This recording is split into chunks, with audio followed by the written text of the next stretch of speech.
ನಮಸ್ಕಾರ, police news 007ಗೆ ಸ್ವಾಗತ. ಇವತ್ತಿನ ವಿಶೇಷ ಸುದ್ದಿ ಏನಿದೆ ತಿಳಿಯೋಣ ಬನ್ನಿ.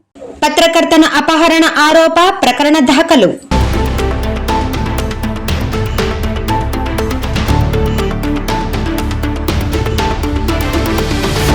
ನಗರದ ಲುಂಬಿನಿ ಗಾರ್ಡನ್ ಬಳಿ ಪತ್ರಕರ್ತನೊಬ್ಬರನ್ನು ಕಾರಿನಲ್ಲಿ ಬಲವಂತವಾಗಿ ಕರೆದೊಯ್ದಿರುವ ಆರೋಪ ಕೇಳಿಬಂದಿದ್ದು, ಈ ಸಂಬಂಧ ಯಾದಗಿರಿ ನಗರ ಪೊಲೀಸ್ ಠಾಣೆಯಲ್ಲಿ ಪ್ರಕರಣ ದಾಖಲಾಗಿದೆ.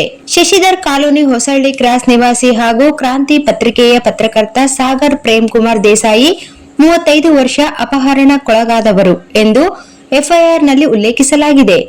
ಶನಿವಾರ ಬೆಳಗ್ಗೆ 11:30 ಸುಮಾರಿಗೆ ಮನೆಯಿಂದ ಸ್ಕೂಟಿಯಲ್ಲಿ ಹೊರಟಿದ್ದ ಸಾಗರ್ ಅವರು 11:45 ರಿಂದ 11:50 ನಡುವೆ ಲುಂಬಿನಿ ಗಾರ್ಡನ್ ಬಳಿ ತೆರಳುತ್ತಿದ್ದಾಗ ಕಾರಿನಲ್ಲಿ ಬಂದ 3 ವ್ಯಕ್ತಿಗಳು ಸ್ಕೂಟಿಗೆ ಅಡ್ಡಗಟ್ಟಿ ನಿಲ್ಲಿಸಿದ್ದಾರೆ.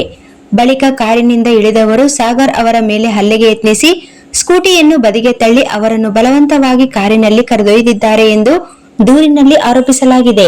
ಘಟನೆಯನ್ನು ಗಮನಿಸಿದ ಹೋಂಗಾರ್ಡ್ ವಿಶ್ವ ಅವರು 112 ಪೊಲೀಸ್ ಸೇವೆಗೆ ಕರೆ ಮಾಡಿ ಮಾಹಿತಿ ನೀಡಿದ್ದಾರೆ ಎನ್ನಲಾಗಿದೆ.